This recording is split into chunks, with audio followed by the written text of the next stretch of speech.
Have you ever felt that chill down your spine at work? That subtle feeling something isn't quite right? What happens when the person in the next cubicle, the one you say good morning to every day, becomes your worst nightmare? These 3 true stories will make you look at your coworkers differently forever. Welcome everyone to the channel. We spend more time with our coworkers than with our own families. We trust them with projects, deadlines, and the day-to-day operations of our workplaces. But what happens when that professional trust is shattered in the most horrifying way imaginable? The stories you're about to hear today are based on real experiences sent in by viewers. A quick content warning. These accounts involve themes of stalking, psychological manipulation, and intense situations that may be disturbing to some listeners. It was the summer before my senior year of college when I landed what I thought was a dream internship at a prestigious financial firm downtown.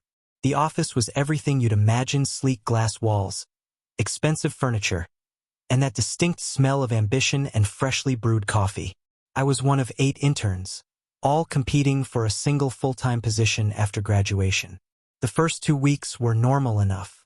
We attended orientations, learned the software, and tried to impress the senior managers. That's when I first noticed something odd about Alex, one of the other interns. He was unusually quiet during group projects, often staring into space during meetings.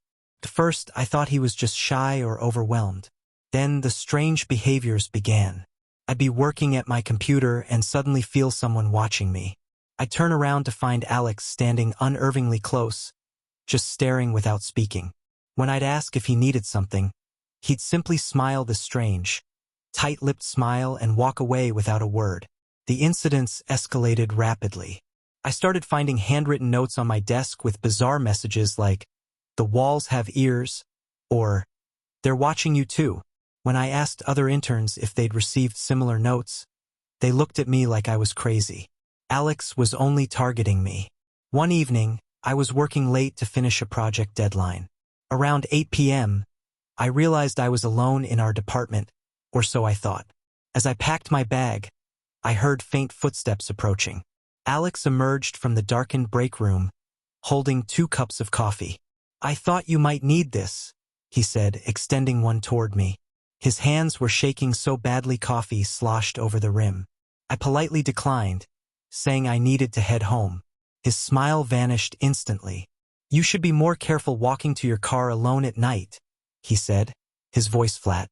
"This city can be dangerous after dark." The way he said it felt like a threat, not a warning. The final straw came the next morning. I arrived at work to find my desk completely rearranged, my photos turned face down, my pens organized into strange patterns, and my computer mouse placed deliberately in the center of my chair. But what truly terrified me was what I found taped to the bottom of my keyboard. A photo of me sleeping in my own bed, taken through my apartment window. I went straight to HR, shaking as I showed them the photo. They called security and pulled up the building's access logs. The records showed Alex had been entering and leaving the office at bizarre hours, often between 2 a.m. and 4 a.m. When HR confronted him, he claimed he was just dedicated to his work. They fired him on the spot and walked him out of the building. As security escorted him past my desk, he locked eyes with me and mouthed 2 words, "See you soon." I spent the next month looking over my shoulder everywhere I went. I moved apartments, changed my phone number, and installed a security system. The police investigated but found no evidence Alex had tried to contact me after his termination. Then, exactly 6 months to the day after he was fired, I received an email from an anonymous account. It contained a single sentence, "I still have the other photos." Attached was another picture of me, this time taken through my new apartment window just the night before. My story begins when I was 17, working my first job at a local grocery store in what I thought was the safest town in America. Our store was the kind of place where everyone knew each other, where shoplifting was practically unheard of, and where my biggest worry was whether we'd run out of fresh bread before my shift ended. I worked the evening shift as a cashier, and that's how I met David, the new night stalker. He was in his late 20s, quiet but always polite when he'd come through my checkout line. At first, I thought nothing of it when he started showing up during my breaks, making small talk about the weather or asking about my classes. But then the conversations started getting personal. He'd ask who I was dating, what my schedule was like outside work, whether I lived alone. When I gave vague answers, he'd press for details. I started feeling uncomfortable, but I told myself I was just being paranoid. After all, this was our friendly neighborhood grocery store. What could possibly happen here? The real trouble began when he started coincidentally showing up wherever I was. I'd be grabbing coffee before school, and he'd be there. I'd be at the movie theater with friends, and I'd spot him sitting a few rows back. When I mentioned this to my manager, I was told I was being dramatic. "David's a good worker," he said. "He's just trying to be friendly." One Friday night, I was closing up alone. As I was taking the trash out to the dumpster behind the store, I heard footsteps behind me. Before I could turn around, someone grabbed me from behind. I screamed and struggled, managing to elbow my attacker hard in the ribs. The grip loosened just enough for me to break free and run back into the store, locking the door behind me. Through the glass, I saw David standing there, rubbing his side where I'd hit him.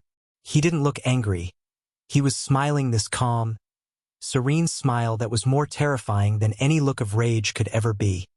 He mouthed "soon" before turning and walking away into the darkness. I called the police immediately. When they reviewed our security footage, they discovered David had been following me around the store for weeks on camera, always maintaining just enough distance to not be obvious. They also found his car parked across the street from my house on multiple nights. The police issued a warrant for his arrest, but David had vanished. He'd cleared out his apartment and quit his job without notice. We thought that was the end of it. 3 weeks later, I came home from school to find my bedroom window broken. Nothing was stolen, but someone had taken a knife from our kitchen and used it to shred all the photos on my wall. On my mirror, written in red lipstick from my own makeup drawer, were the words, "You can't hide from me." We moved to a different town 2 days later. To this day, I have no idea what happened to David or why he became obsessed with me. The police told us he had no criminal record, no history of mental illness. He was just a normal guy who decided to fixate on a 17-year-old girl. I never thought my corporate office job would become the setting of my worst nightmares. I worked as an administrative assistant at a small insurance company, the kind of place with beige walls, fluorescent lighting, and the constant sound of typing and phone calls. It was boring, predictable, and safe. Or so I thought. Everything changed when Robert joined our team. He was hired as a data analyst, and from day one, something felt off. He never made eye contact, spoke in monotone, and had a habit of standing too close when he talked to you. But the worst part was his staring. I'd catch him watching me from across the office, his expression completely blank, for minutes at a time. When I mentioned it to my coworkers, they laughed it off. "That's just Robert being Robert," they'd say. "He's awkward, but harmless." I tried to believe them, but my instincts screamed otherwise. The incidents started small at first.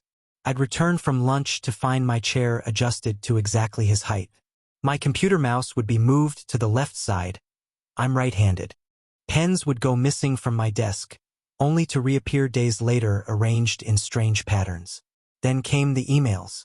I started receiving messages from an anonymous sender with disturbing details about my personal life, what I'd worn to the gym the night before, what I'd bought at the grocery store, what time I'd gotten home.